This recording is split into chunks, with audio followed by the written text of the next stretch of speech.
আপনি এদিকে দাঁড়ান।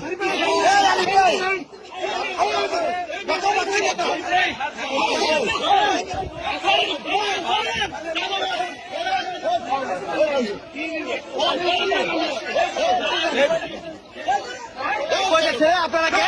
আপনারা কে? আপনারা কে? আপনারা কে? চাঁদাবাজকে কেন টিউশনটা দিচ্ছেন? আপনি কে? আপনি কেন সাজা দিচ্ছেন? ওনাকে জায়গা দিচ্ছেন কেন? আপনি কে? আপনি কে? আপনি কে? আপনি কেন জাতি দিচ্ছেন? আপনি ওনাকে জাতি দিচ্ছেন কেন? মানে কি? আপনি ওনাকে জাতি দিচ্ছেন কেন? আপনি কে? ওনার ধরে আনে, ধরে আনে, পুলিশ।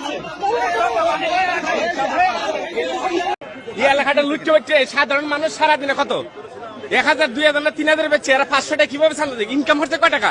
এরা গরিব মানুষের রক্ত শুষছে, এরা খাইতেছে। এরা খুব ডেঞ্জারাস লোক। এরা ক্ষমতা আইলে কি করবো?